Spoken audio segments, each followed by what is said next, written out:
He swore an oath to serve the people, to uphold the Constitution, a sacred document outlining the very foundation of our nation, and to protect the country from its enemies, both foreign and domestic.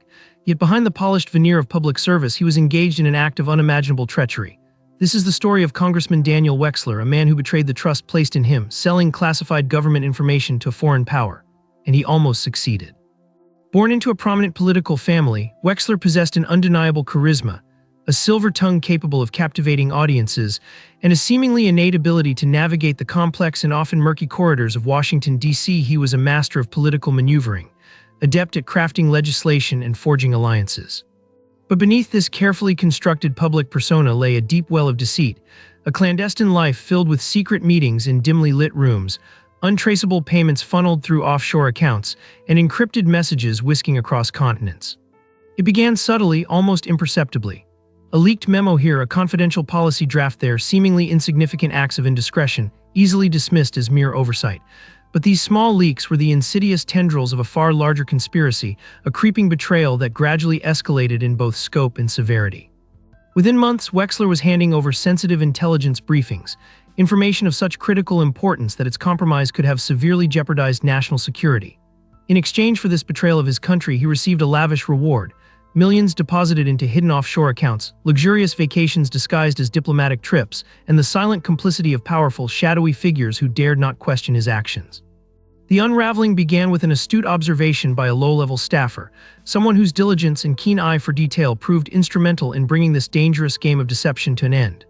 This individual noticed inconsistencies in email traffic, seemingly innocuous discrepancies that, upon closer examination, revealed a pattern of clandestine communication. This discovery triggered a months-long investigation, a meticulous undertaking involving the FBI and the NSA, agencies renowned for their expertise in unraveling complex conspiracies. The investigation employed sophisticated surveillance techniques, including wiretaps, covert surveillance footage, and a meticulously planned sting operation that ultimately led to Wexler's dramatic arrest within his very office on Capitol Hill. The subsequent trial was a spectacle unlike anything Washington had ever witnessed. Former colleagues, once close confidants, were forced to testify against him, their words painting a stark picture of Wexler's duplicity. Secret recordings were played in court, each audio snippet a chilling testament to his betrayal. The jury sat in stunned silence as the prosecution methodically unraveled the layers of Wexler's deception, revealing the devastating extent of his treachery. His defense, a desperate attempt to deflect blame, centered on the ambiguous notion that he was acting in the name of diplomacy, claiming that the lines between ally and enemy were blurred. But the irrefutable evidence presented a far different narrative, a stark contrast to his fabricated justifications. Ultimately, the verdict was swift and decisive, guilty on all counts. Wexler was sentenced to 35 years in federal prison, a sentence that offered no possibility of parole, a stark reminder of the gravity of his crimes. Yet even with his conviction and imprisonment, crucial questions remain unanswered.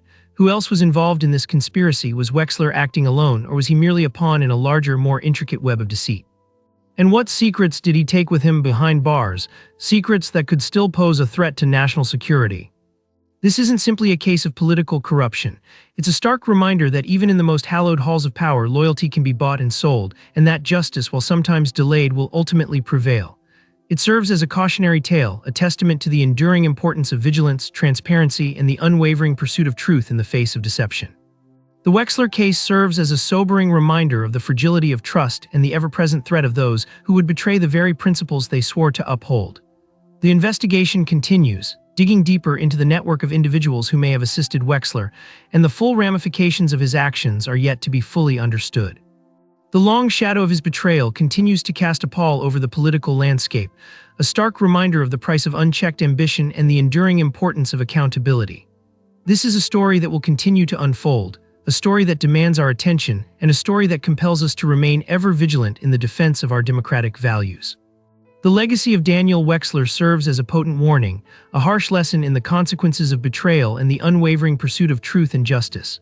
The search for answers continues, and the story of the deep state trial is far from over.